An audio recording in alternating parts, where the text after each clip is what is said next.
février 1982. Envie de venir travailler à Kéniva, donc c'est parce qu'à l'extérieur, Kéniva a une réputation électricité d'avoir un travail intéressant, donc c'est pour ça que je suis venu. Et puis ensuite, on a travaillé sur les échelles, donc qui était une nouvelle technologie où il fallait vraiment s'investir, il fallait être motivé, quoi. Pour ce qui est de l'impact social, aujourd'hui il est rassurant puisque tout le travail qui a été fait par le groupe Iveco avec les partenaires sociaux ont permis de réinstaller sur le site autant d'emplois qu'il en a été enlevé. Donc c'est quelque chose de positif, à mon sens, puisque non seulement aujourd'hui le nombre d'emplois a été retrouvé, mais en plus on a une petite réserve foncière qui nous permet d'en réinstaller encore à l'avenir.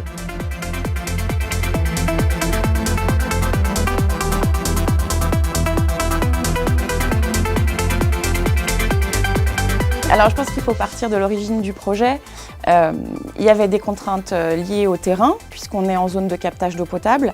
Il y avait aussi des contraintes liées à l'activité de Magirus Kéniva, d'abord sur les fonctionnalités du bâtiment, l'atelier, le showroom, sur les équipements spécifiques à l'activité, le pont, les cuves, les pompes. Nous avons été en capacité de répondre techniquement à cette opération. Dans un délai de 18 mois, ce qui est un délai court. Aujourd'hui, on peut voir le résultat très réussi de cette opération.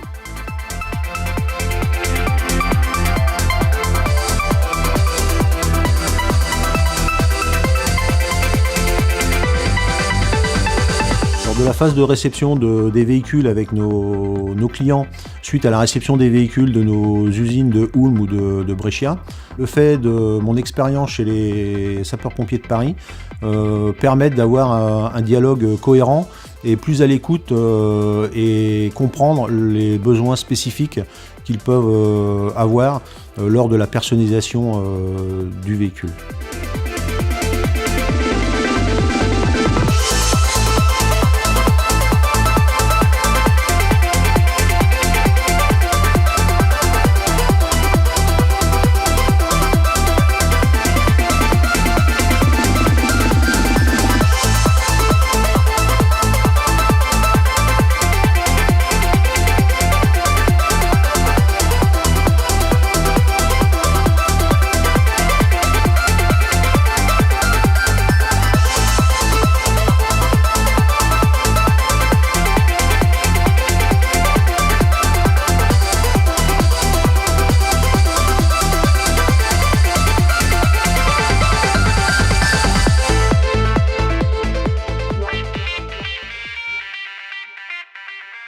Le suivi de l'évolution du code des marchés publics, bien évidemment, doit se faire au quotidien parce que c'est un peu la base de notre travail, étant donné que 99% de nos clients sont des administrations publiques.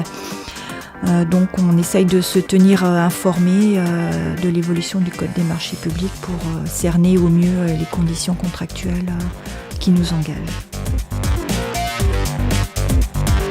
On travaille de moins en moins de façon isolée, on travaille au contraire de plus en plus avec le service pièces de rechange. Un certain nombre de nos articles sont communs et dans des appels d'offres, maintenant on est quasi obligé de travailler à 3 ou 4. On ne peut pas se contenter de se positionner en suiveur, on est obligé d'innover, d'aller sourcer des produits de qualité toujours aux 4 coins du monde, pour non seulement satisfaire nos clients, mais éventuellement pour solliciter un intérêt pour des produits auxquels ils n'auraient pas forcément pensé. On est obligé de se démarquer de nos concurrents et de faire toujours mieux. C'est pour ça qu'on a mis en place notre site internet. Ça nous facilite justement la communication et on touche un nombre bien plus important de clients qu'on en aurait touché par les canaux traditionnels. C'est un catalogue en ligne qui est vraiment axé technique. On a choisi de mettre beaucoup d'informations techniques en ligne. C'est pas un site marchand, c'est un outil.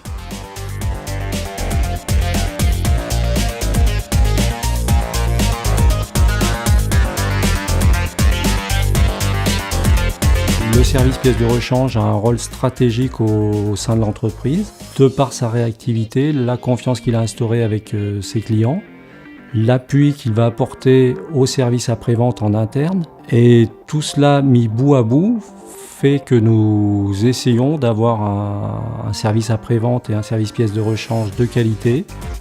Eh bien, une révision décennale, c'est l'entrée d'une échelle dans nos ateliers pour un reconditionnement partiel ou complet en fonction des désirata du client. Un éventail d'un peu tous les corps de métier. Quand on fait de la plomberie, de l'hydraulique, de la mécanique, de l'électricité, de la chaudronnerie aussi, ça nous arrive. Donc on a un éventail de travaux assez large, quoi. Voilà. Les maîtres mots du SAV, pour moi, c'est l'efficacité, le respect des engagements, la satisfaction de notre clientèle.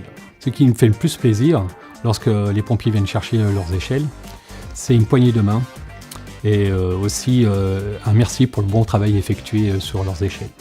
Si les pompiers m'écoutent, je voudrais juste leur dire qu'ils sont au cœur du pôle d'excellence Majoresque Amiva. On est à leur service.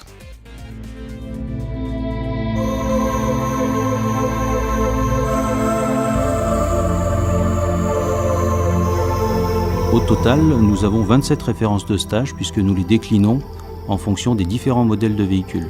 Proposons également des formations sur mesure puisque bien que notre catalogue soit étoffé, il ne répond pas à toutes les demandes des clients.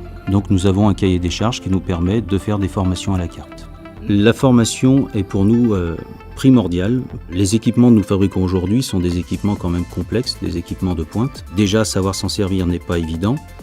Et nous, ce que nous voulons, ce que nous essayons d'apporter dans nos formations, c'est de savoir les exploiter vraiment au maximum et surtout en toute sécurité, toujours dans un souci de sécurité pour nos clients. Il faut savoir aussi, avec le retour qu'on a en SAV, que beaucoup de pannes sont dues à des mauvaises utilisations ou entretiens. Donc c'est un coût double, on va dire que la formation n'est pas un coût, mais un investissement par rapport à ça.